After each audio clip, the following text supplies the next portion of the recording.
Je vous parle aujourd'hui de la place qu'on occupe, de la place que l'on prend à partir du conte de la Gardezoie que vous trouverez donc dans les posts Facebook.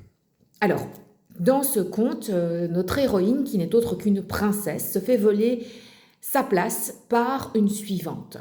Elle lui demande d'aller chercher de l'eau et la suivante lui dit « vas-y toi-même ». Et là, cette suivante, non seulement lui prend la place, donc cette suivante, elle prend la place de la princesse, elle prend la place que la princesse devait occuper auprès d'un prince à marier, elle prend la place qu'elle devait occuper dans un royaume. Et ce qui est étonnant dans ce conte, c'est que la princesse se laisse prendre la place sans trop se révolter, sans trop rouspéter, sans même s'opposer.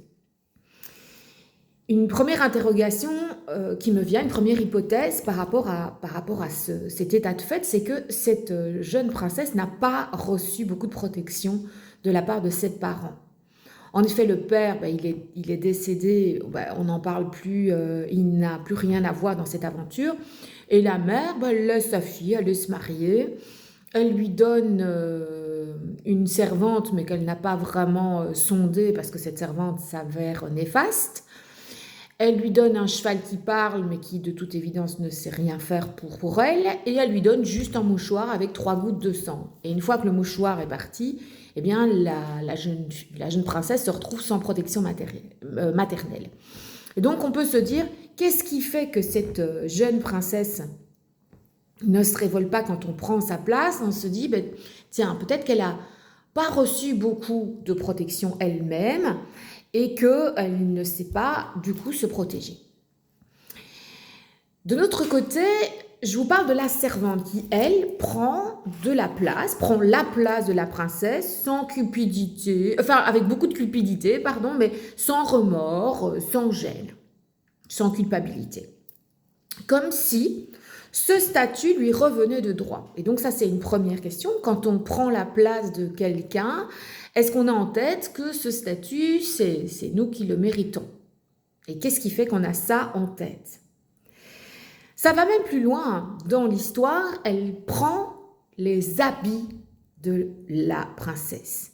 C'est comme si elle prenait la peau de la princesse, parce que les habits, c'est très proche de la peau.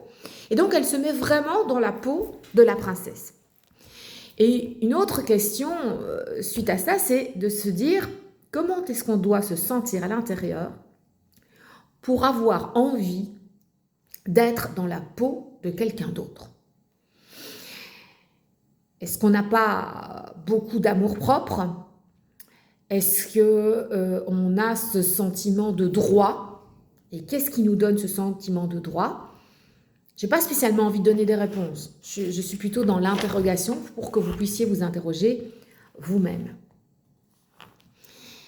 Et la question centrale du conte, c'est si quelqu'un veut prendre ta place, toi, tu réagis comment? Est-ce que tu ne réagis pas, tu es tellement estomaqué que tu n'as aucune réaction, soit tu subis, ou soit tu te révoltes.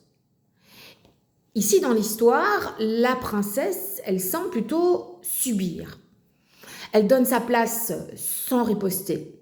Elle ne dénonce pas.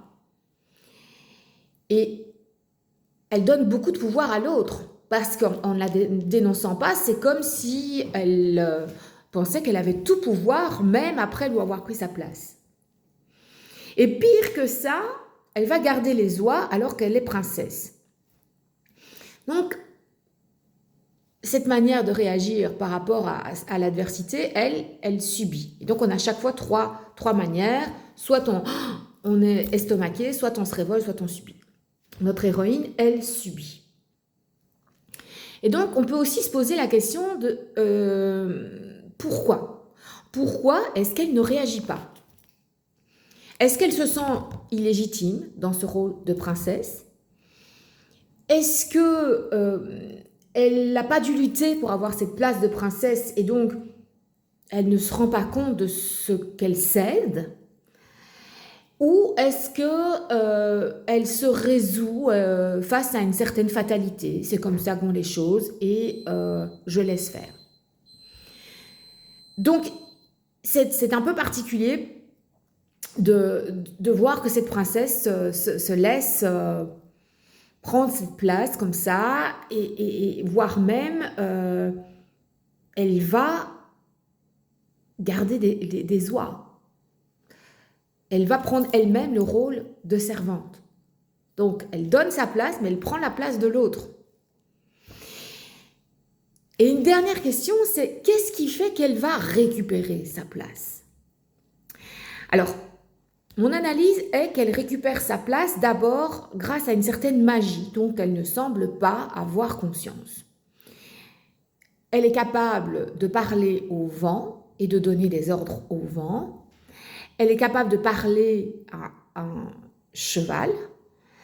Elle est capable de s'adapter aux situations. Elle a toujours été élevée dans un monde privilégié. Elle est capable de passer de ce monde de luxe à garder les oies. Elle a des cheveux d'or dont elle ignore le pouvoir de séduction. Elle a quand même pas mal d'atouts dont elle semble ne pas avoir conscience, et je pense que c'est aussi en partie grâce à ces atouts qu'elle va pouvoir récupérer sa place. Une autre chose qui l'aide, je pense, c'est qu'elle semble accepter le parcours qui est le sien.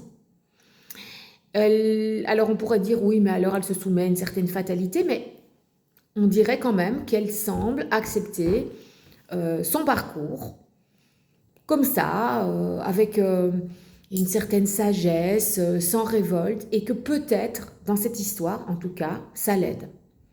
Est-ce que ça aide toujours de réagir comme ça? Je ne sais pas.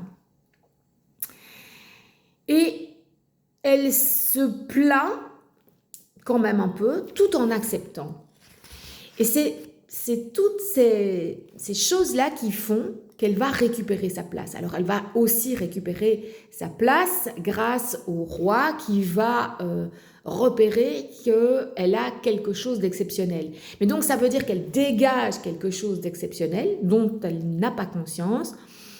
Et donc, en fait, sa place, elle la récupère grâce à ses ressources. Ces ressources qu'elle ne va pas chercher, mais que quelqu'un d'autre identifie pour elle, chez elle. Alors, tout ça, c'est l'analyse du conte de la gardeuse d'oies qui parle de ce thème central de est-ce qu'on prend ma place, comment je laisse les autres prendre ma place, est-ce que je prends la place de quelqu'un d'autre, avec quelle attitude et pourquoi. Et donc, l'idée, c'est que ça puisse résonner en miroir chez vous. Donc, je vous invite à réécouter le conte et à voir un peu, vous, qu'est-ce que vous en dites? Qu'est-ce qui résonne en vous quand vous écoutez ça? Voilou, bonne journée, merci de m'avoir écouté.